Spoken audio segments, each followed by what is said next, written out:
Seja bem-vindo a mais um episódio do podcast Miguel Sousa Tavares de Viva Voz. Dias depois das legislativas, fazemos o rescaldo e a análise. E começamos dentro de instantes comigo, Paula Santos, e com o cronista do Expresso.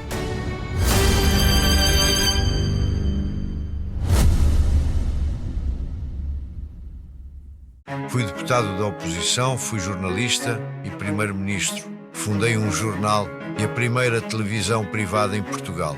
E para contar as minhas memórias, voltei a inovar.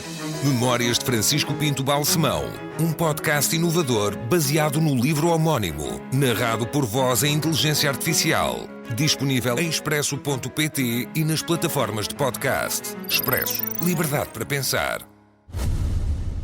Olá, Miguel. Olá, Paula.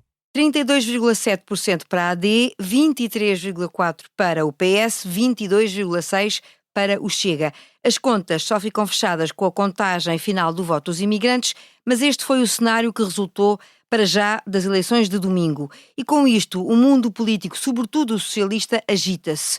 Mas o Miguel lembra na sua crónica semanal que já há algum tempo antecipava um desfecho negativo para o PS com Pedro Nuno Santos. Estava escrito nas estrelas, como conclui. E porquê? Pelas razões que agora toda a gente parece ver dentro do PS e antes não viam, porque Pedro Nuno Santos era tudo menos uma figura atraente para o tal eleitorado flutuante de cerca de 1 milhão de eleitores que decide as eleições ou para o lado do PSD ou para o lado do PS, e esse milhão de eleitores flutuante já teria tendência a votar no governo que estava em funções e há pouco menos de um ano, a menos que tivesse uma alternativa fortíssima, quer do ponto de vista de programa político, quer do ponto de vista de protagonista. Não era o caso, de facto, caramba, as pessoas também têm que andar, acho que os políticos às vezes e os marqueteiros dos políticos andam muito desatentos àquilo que se passa nos cafés, nas ruas, etc. Falando com as pessoas era evidente que Pedro Nuno Santos tinha muito pouca popularidade, tem uma imagem de esquerdista. Há muita gente que acha que ele está mais próximo do Bloco de Esquerda do que propriamente do Partido Socialista, e está claramente afastado de uma linha social-democrata do PS, que vem desde Mário Soares, e que foi a que, ao longo dos anos, garantiu várias vezes maiorias para governar ao Partido Socialista. Olhemos mais de perto para os erros que o líder do PS terá cometido e que podem explicar a perda de votos socialistas e a opção pela AD e pelo Chega. O Miguel considera que foi um erro ter transferido para Montenegro a responsabilidade de vetar o Chega. O que o Pedro Nuno Santos devia ter feito de forma diferente e que não fez, Miguel? Paulo, eu não escrevi propriamente que fosse um erro. Eu escrevo que é uma coisa imperdoável que ele devia ter feito, porque numa situação de emergência como a democracia portuguesa está a viver, em minha opinião, ameaçada por uma força política que já conquistou 22% do eleitorado e que é uma força contra o sistema democrático, a prioridade dos socialistas, assim como a prioridade dos sociais-democratas, deve ser fazer frente a essa força política. E por isso Pedro Nuno Santos, o que deveria ter feito, em minha opinião, isto não é um erro, isto é uma escolha de opções políticas que eu considero grave. O que ele deveria ter feito era ter-se posto ao dispor do PSD para fazer uma frente comum para travar o Chega. No concreto, na Assembleia da República, em várias situações, em revisões constitucionais, etc. Em vez disso, ele pôs-se na posição muito cómoda de dizer que o Chega era um partido de direita, de extrema-direita, e que, portanto, era a direita democrática que tinha que resolver o assunto. E ele ficava de fora, como é óbvio. Ora, isto aconteceu. Luís Montenegro garantiu há um ano atrás que não faria nada com o Chega, o célebre não é não. Pedro Nuno Santos, se a Paula se recorda, passou a campanha toda do ano passado a ameaçar que tudo aquilo era mentira, que quando as eleições estivessem decididas o PSD ia se aliar ao Chega. Isso não aconteceu, tanto que ele este ano já não teve esse discurso. Este ano a nova ameaça era a Iniciativa Liberal e não o Chega, de se juntar ao PSD. Mas ao longo deste ano, eu acho que Pedro Nuno Santos esteve claramente ausente do combate à extrema-direita, porque se concentrou apenas no combate ao PSD. Parece-me, a certa altura, até parecia mais que ele tinha mais raiva a Luís Montenegro do que André Ventura, e que o incomodava muito mais as coisas que o PSD fazia do que aquelas que o Chega dizia. E vimos ainda o PS votar ao lado do Chega várias vezes como na moção de confiança do governo. E acha que tudo isso acabou por resultar a favor do Chega? O resultado é trágico, porque se com isto ele queria atacar o PSD subiu. O Chega subiu. E quem desabou foi o Partido Socialista. E desabou perdendo largamente votantes para o Chega, que isso é que é mais impressionante. Nós olharmos para as transferências de votos ao longo do país, há transferências diretas do Partido Socialista para o Chega, como já antes tinha havido do Partido Comunista para o Chega. E continua a haver até do Partido Comunista também, não é? Pois, só que o Partido Comunista já não tem muito mais gente para transferir, não é? E o Partido Socialista perdeu 340 mil votos desta vez e muitos foram diretos para o Chega. E agora o PS está a discutir os possíveis nomes para a liderança e o momento certo para fazer as mudanças, tendo em conta que as autárquicas estão ao virar da esquina. Acha que pode haver um efeito contágio nas autárquicas em função desta derrota? Eu não acho muito, eu acho que as autárquicas são 308 combates localizados, que dependem de muitas coisas, de uma composição política diferente, dos candidatos locais, de ser da terra ou não ser da terra, se está a ser reconduzido, não está a ser reconduzida a maioria que está em poder, é uma série de coisas que são completamente diferentes e que eu acho que não são extrapoláveis, quer dizer, não é extrapolável dizer, por exemplo, que se vai passar nas autárquicas no Conselho de Portimão pode ser lido também assim no Conselho de Boticas, não, e da mesma maneira não se pode dizer que o que se passou a nível nacional vai influenciar as votações em Boticas e em Portimão. Eu acho que não, de maneira nenhuma são coisas diferentes. Quem teria, na sua opinião, o perfil mais indicado para a liderança do PS nesta altura, tendo em conta a atual conjuntura e os desafios que o partido enfrenta, pelo menos dos nomes que habitualmente e tradicionalmente têm vindo a público? Bom, quem eu preferia ver lá era Fernando Medina. Aliás, que há uns 5, 6 anos eu fiz uma previsão que Fernando Medina um dia seria primeiro-ministro de Portugal. Se calhar ainda vou acertar. Agora, eu prefiro, acho que Medina fez... Para já não fechou a porta, não é? É apenas uma opinião pessoal.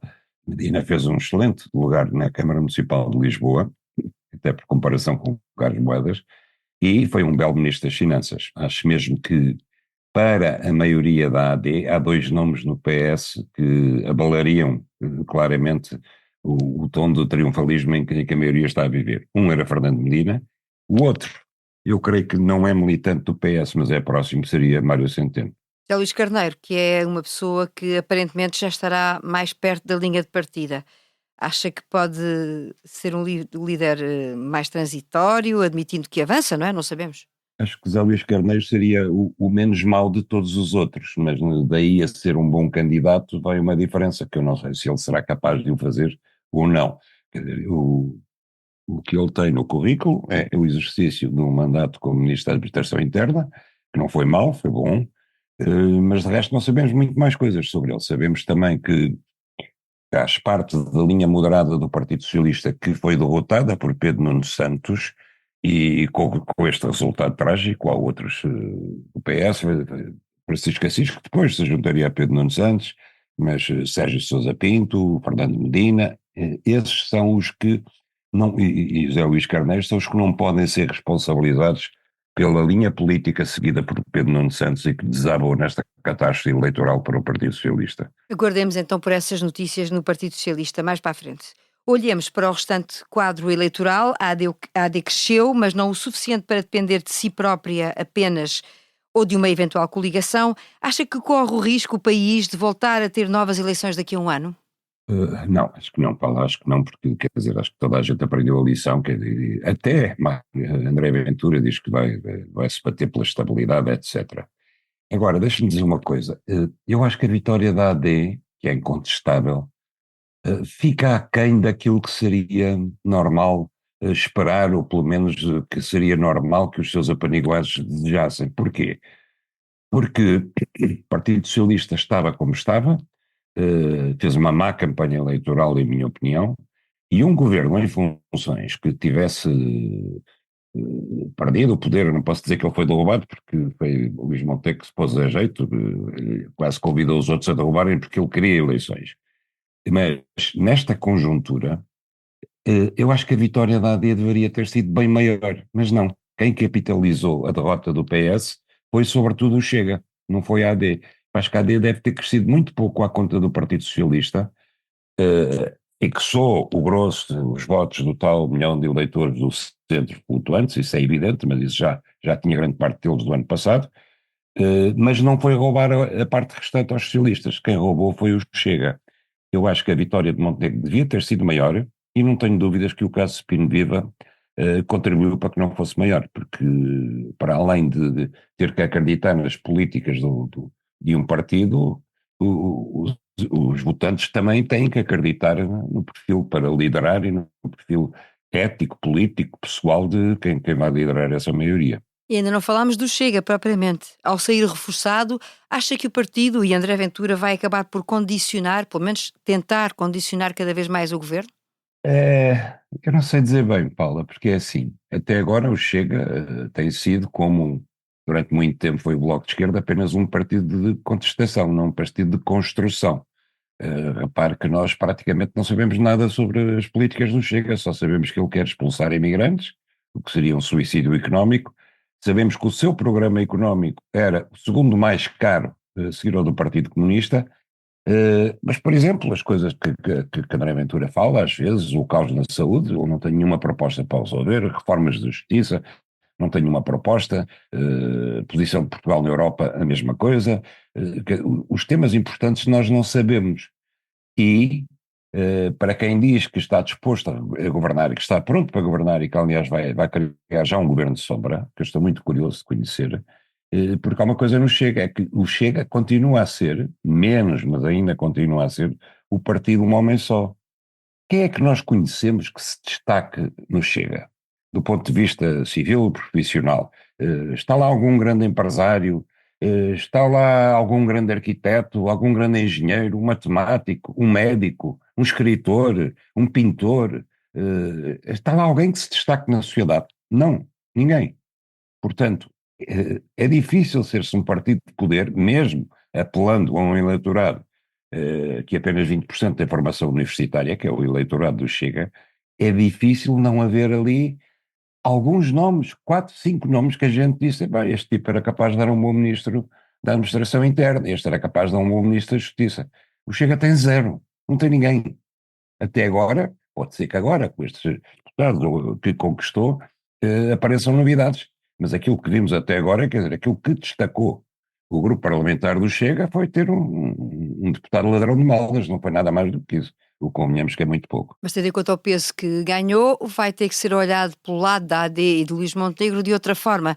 Acha que, como é que acha que deve ser a postura do governo perante, e do Parlamento, não é? Do governo e do Parlamento perante este Chega? Acha que agora terá que ser também o interlocutor tal como o Partido Socialista? A AD deve continuar a privilegiar o PS? Bom, há aqui uma coisa que institucionalmente vai ser difícil de resolver, é que o Chega vai liderar a oposição. E ser líder da oposição não quer dizer ter mais um deputado que o partido que vem a seguir. É toda uma organização institucional que vai desde o protocolo do Estado até a distribuição de vice-presidências no Parlamento, que vai mudar a correlação de forças na oposição, de forma clara.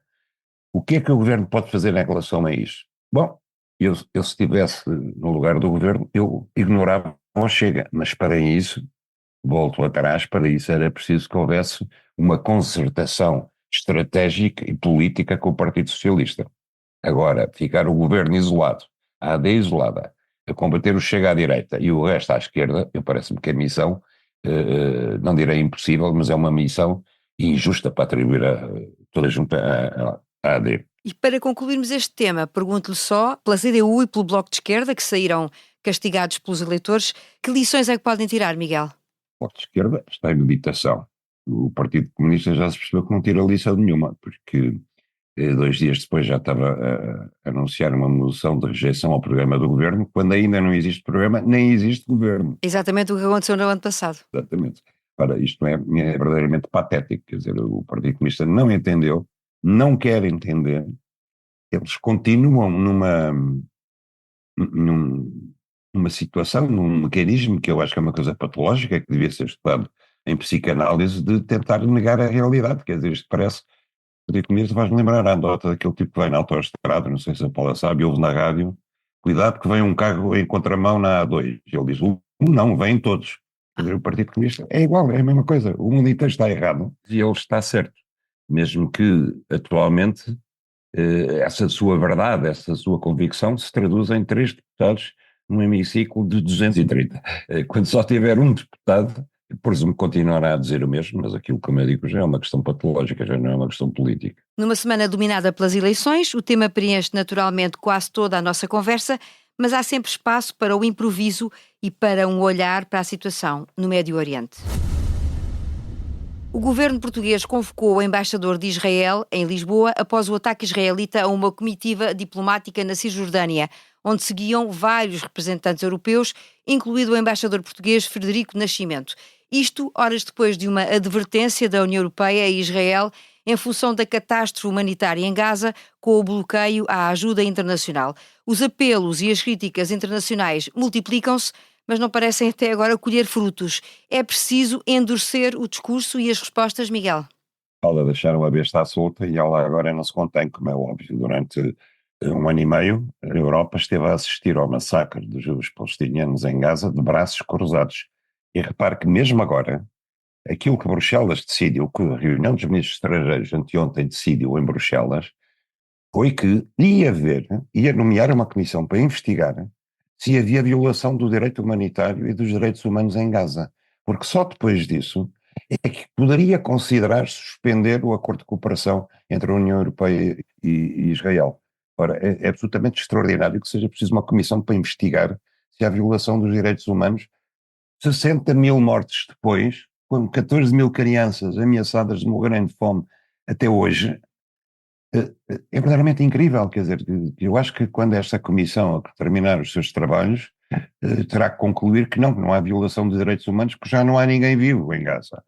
É o mais provável que aconteça. Quanto ao governo português e à sua hipocrisia em relação a Israel, acompanhada da hipocrisia da Europa, aconteceu que não tivessem disparado sobre um veículo onde estavam o embaixador de Portugal e o embaixador do Brasil em Ramallah, e na Cisjordânia, não teria reagido. Agora, notem este pormenor. Como é que Portugal tem um embaixador na Cisjordânia? Portugal e outros países têm um embaixador na Cisjordânia, porque a Cisjordânia não é território de Israel. A Cisjordânia é território da autoridade palestiniana, dos palestinianos. E, portanto, os disparos feitos contra as comitivas de diplomatas foram feitos em território estrangeiro, do ponto de vista de Israel. As resoluções das Nações Unidas são claras. A Cisjordânia não é território de Israel, embora lá instale colonatos todas as semanas, que são ilegais, embora lá esteja as forças de defesa de Israel ilegalmente, de facto, aquele território não pertence a Israel. Portanto, é absolutamente notável que Israel venha dizer, como justificação para ter disparado sobre os veículos onde seguiam os diplomatas, que estes estavam a desviar-se do percurso estabelecido previamente com as autoridades israelitas. Porque as autoridades israelitas não têm que determinar percursos em território que não é seu, e segundo, porque, caramba, também, quer dizer, se o carro se desviou, eles sabiam que iam lá dentro diplomatas. Se o carro se desviou do percurso, há outras maneiras de pôr no percurso sem ser a tiro. Mas eu acho que Israel já perdeu a noção de que, daquilo que está a fazer e acha que pode fazer tudo, inclusivamente atacar a tiro embaixadas diplomáticas. E assim concluímos mais um capítulo do podcast Miguel Sousa Tavares de Viva Voz. Este episódio teve a sonorização do Gustavo Carvalho e a edição do João Martins. Para a semana, regressamos à análise dos temas que marcam a atualidade.